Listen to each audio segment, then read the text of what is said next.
Hello, all you freedom-loving people. President Trump is offering an unprecedented payroll buyout program for federal employees, and he has ended sex change surgeries for children, and the secrets of DeepSeek are coming to light. Okay, let's get into it. After nearly 20 days of fires raging in Los Angeles, residents were finally relieved of their worries by rain over the weekend, 2 days in a row. Residents were allowed to check on their homes after the rainfall, and mandatory evacuation orders have been lifted for all fire areas. According to the California State Fire Marshal's office, as of Monday night, the Palisades fire was 95% contained, the Eaton fire was 99% contained, and the Hughes fire, which broke out last week, had quickly reached 98% containment. The remaining fires no longer pose a threat. However, there were mudslides brought on by heavy rains, as well as power line problems in the affected areas. The rainfall triggered mudslides in Woodland Hills, leaving several cars stuck in the mud along Alhama Drive, but no one was injured. Hundreds of residents were in the area to apply for entry permits so they could go back and check on the condition of their homes. Global tech stocks rallied on Tuesday after Monday's tech stock market shakeout. Nvidia shares rose 6% and Apple shares rose nearly 4%. Stuart Dunbar, a partner at the investment firm Bailey Gifford, said, "The market's initial reaction was sell first, learn later. The deeper one digs into DeepSeek, the more questions one has." DeepSeek claims that its R1 model is a low-cost alternative to OpenAI and Meta products by a factor of 20 to 50 in cost. According to the paper that was published by DeepSeek, which was queried by the Epoch Times, this widely reported $5.5 million training cost is actually for DeepSeek V3, not R1. And it's also only a fraction of the actual training cost of V3. The Epoch Times reported that the above costs include only formal training of DeepSeek V3 and do not include all other costs associated with prior research and experiments in architecture, algorithms, or data. The Wall Street Journal reported that the market is generally skeptical of DeepSeek's low-cost claims. Stacy Raskin, a managing director and senior analyst for U.S. semiconductors and semiconductor capital equipment at Bernstein Research, was even more outspoken in a report. Raskin said that DeepSeek's figures from training costs are highly misleading. He said, "Did DeepSeek really create OpenAI for over $5 million? Of course not.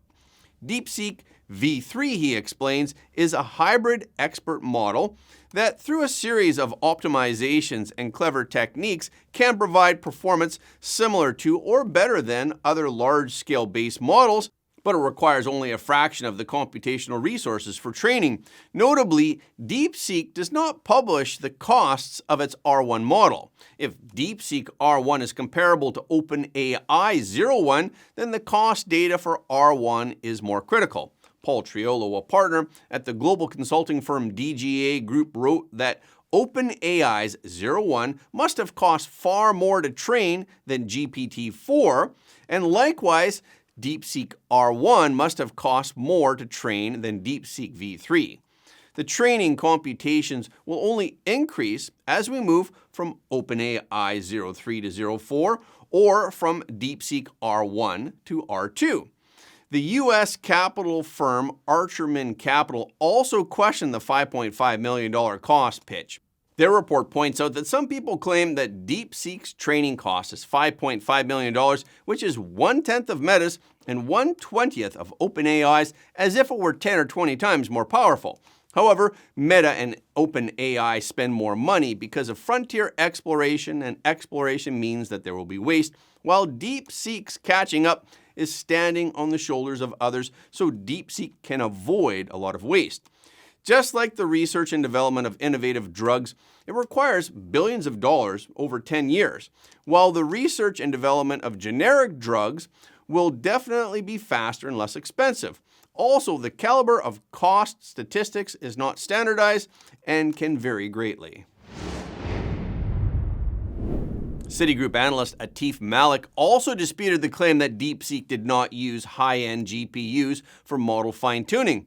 According to a Reuters analysis, DeepSeek Success reveals the CCP's deep-seated bottlenecks and technological innovations. The CCP's development in high-end technology has been severely limited since the implementation of a chip export ban in 2023 by the U.S.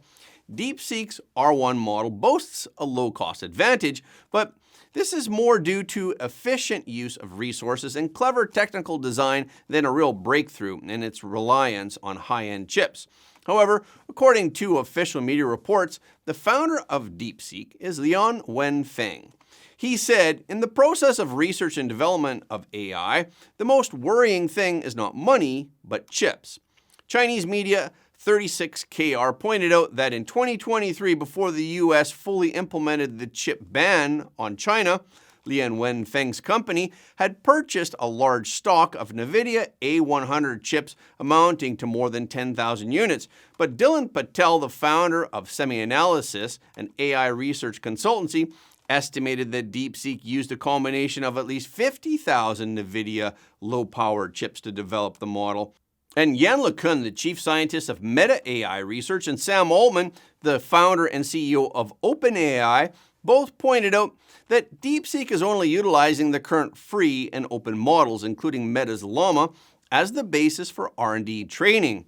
The success of DeepSeek does not mean that China is overtaking the US in AI, but rather that open source models are overtaking proprietary models. Commenting on DeepSeek, Sam Altman said that while DeepSeek's R1 model is impressive in terms of costs, he believes that greater computational power is the key to success. He emphasized that OpenAI will continue to focus on executing its research program, and he believes that the push for increased computational power is critical to the future of AI technology. In addition, experts believe that DeepSeek's technology does not yet have the reasoning capabilities that represent future AI models, like OpenAI 03, indicating that its breakthroughs still have obvious technical limitations. Palmer Luckey, the entrepreneur dubbed the Oppenheimer of Silicon Valley, is unimpressed with the buzz generated by DeepSeek's AI models this week. He accused the U.S. media of unthinkingly reporting on the company's claims, making it easy to fall into the Chinese Communist Party's propaganda trap. In an interview with Fox Business on Tuesday, he said that DeepSeek has not made public the full development costs of its two AI models. The media has overlooked the fact that a large portion of the AI startup infrastructure costs remain unknown. Luckey said, "I think the problem is they put out that number specifically to harm U.S. companies. And neither China, nor the media, nor DeepSeek has any kind of incentive to correct the record, as a lot of U.S. companies like NVIDIA crashed to the tunes of hundreds of billions of dollars. Luckey had sold virtual reality technology company Oculus to Facebook for billions of dollars. Now he's the founder of defense AI startup Anduril. He acknowledged that DeepSeek has made impressive advances and innovations in the field of AI, but he warned against giving too much credence to the company's claims. He said, "I don't think that people should take what they're saying at face value, and they should realize that there is a lot of people cheering for the United States to fail. There's people who are clearly cheering for our tech companies to fail and obviously President Trump to fail." He also said that it was a premeditated plan of the Chinese Communist Party to announce such news at this time. He said, "There's a reason they put out the news that way, and if the stock market is any indication, it's accomplishing exactly what they hoped to." He suggested that we can recognize that China's AI is indeed a real competitive threat, but we need not be alarmed by it, and we should not be easily fooled into falling into the propaganda trap of the CCP. Looking at the background of DeepSeek's founder Lian Wenfeng, he does have a close relationship with the CCP, and Liang is officially described by the CCP as a quantitative king who began his career in quantitative investment. From 2013 to 2021, his investment company's asset management scale exceeded the 100 billion yuan mark, making it one of the 4 great kings in China's domestic quantitative private equity field. In 2023, Liang suddenly set up DeepSeek to focus on AI R&D. In the same year, the official media began to re-promote him.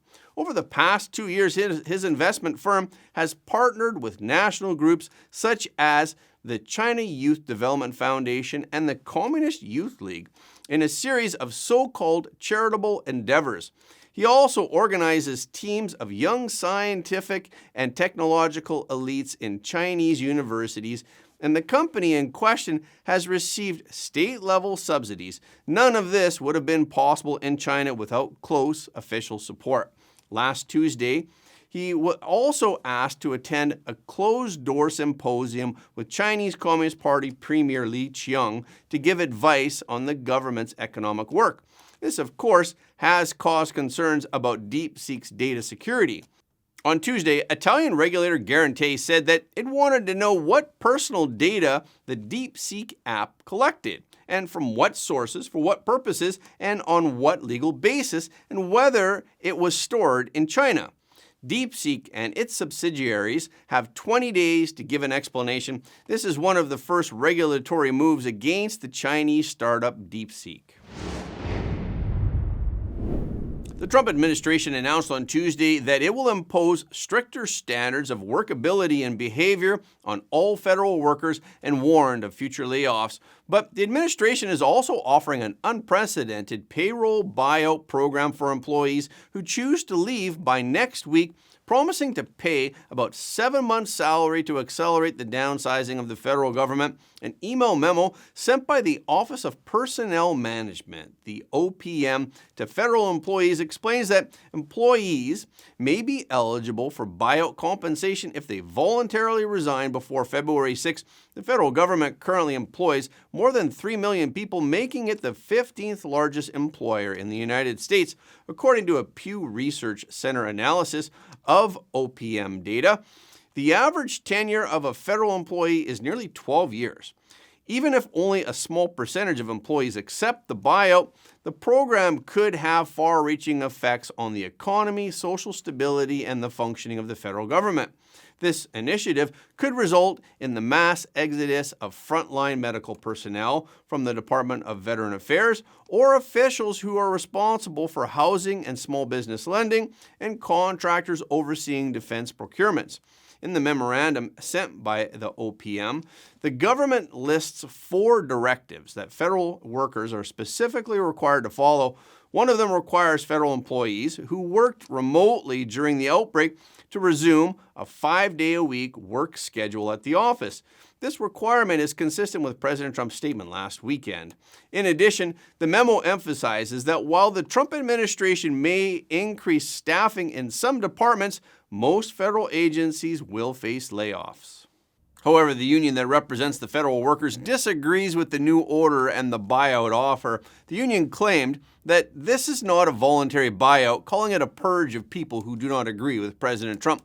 So how did the White House respond to this claim? Today, in an interview with reporters, White House Press Secretary Karoline Leavitt denied the claim. That's absolutely false. This is a suggestion to federal workers that they have to return to work.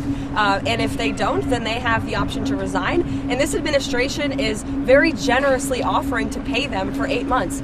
6% of the federal workforce in the city actually shows up to work. That's unacceptable. We're all here at work at the office. There are law enforcement officers and teachers and nurses across the country who showed up to the office today. People in this city need to do the same. It's an overwhelmingly popular policy with people outside of Washington, D.C. The president campaigned on this, and his administration's keeping the promise. It's going to save tens of millions of dollars because this government has been wasting millions of dollars on empty office space. That is beautiful. I mean, look at the buildings in this city. They're gorgeous. They've been here for decades, and the American people are paying for them. And so we're going to make good use of the office space in the city by having these federal workers return to work. I would also add that the order simply directs federal agencies to come up with a return to work plan. And so this isn't a purge, and this isn't forcing every single individual in Washington, D.C. to return to work, only if they are able and, of course, within the law. In the same interview, Levitt also clarified the confusion over the revocation of the memo on the federal aid freeze. Yesterday, we mentioned that President Trump ordered a temporary pause in all federal grant, loan, and other financial assistance programs. However, on the same day, U.S. District Judge Lauren Ali Khan of Washington ordered a brief administrative stay on portions of the freeze. So today, Matthew Vaith, who is the acting director of the White House Office of Management and Budget, issued a memorandum in response to the ruling. Vaith wrote to all heads of executive departments and agencies, rescinding his previous memo that directed them to pause federal aid. Many considered the latest memorandum a U-turn from the original order, so Levitt clarified what the latest memo really means.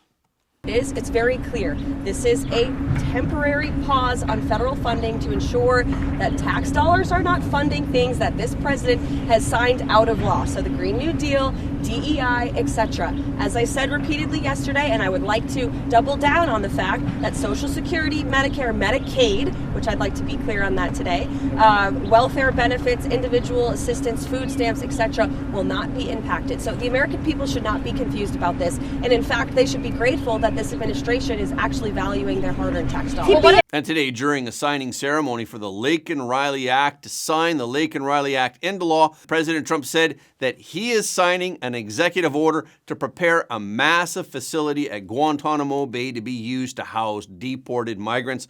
The order will direct the Department of Defense and Department of Homeland Security to prepare another 30,000-person migrant facility at Guantanamo Bay, doubling its size. President Trump invested hundreds of millions of dollars into Gitmo in his first term that already has 30,000 beds waiting.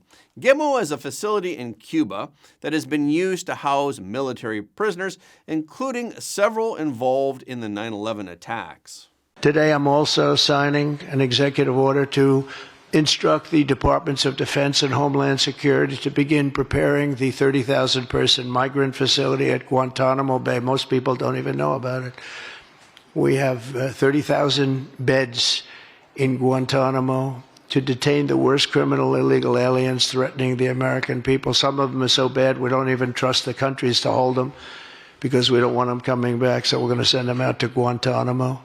This will double our capacity immediately, right? And that's a tough place to get out of. Today's signings bring us one step closer to eradicating the scourge. U.S. Senator Roger Marshall, who is a medical doctor, released a statement in response to President Trump's executive order to protect minors from chemical and surgical mutilation procedures and to put biology over ideology. Last Congress, Senator Marshall introduced the Safeguarding the Overall Protection of Minors Act to protect America's children from irreversible physical and emotional harm caused by transgender procedures pushed by the radical left. Senator Marshall said, under President Trump's leadership, common sense and dignity have returned to the White House. This is another promise made, promise kept by the president and his unwavering commitment to protecting our children from transgender activists in what can only be described as child abuse. President Trump's executive order rightfully prohibits the castration, mutilation, and use of dangerous, irreversible therapy treatments on children. Specifically, the executive order will order agencies to use every available means to cut off federal financial participation in institutions that provide chemical and surgical mutilation of children. Taxpayers will no longer fund the chemical and surgical mutilation of children through federal employees' insurance plans, and the DOJ is ordered to prioritize investigations of those who would subject young women to these barbaric acts under the federal government's existing statutes, which prohibit female genital mutilation, and to investigate consumer deception and fraud. It sets in motion congressional action to empower detransitioners to receive justice against those who so callously led them down this path. And that's a wrap for this episode. Thank you so much for your support of Front Page. Please remember that every like, Comment and share helps more people to see the truth. If you haven't already, please subscribe. And if you have already subscribed, we thank you. But please double check to make sure that you're still subscribed, because some of our audience have reported that they're somehow unsubscribed without their knowledge. We've also heard that some of you have not received notifications of our videos anymore on YouTube. So when you do subscribe on YouTube, please make sure to tap the notification bell as well. Okay, this is our show for today. Thank you so much for tuning in. If you like what you heard today, please don't forget to like this video and share it with your friends and family, because everybody deserves to know the truth.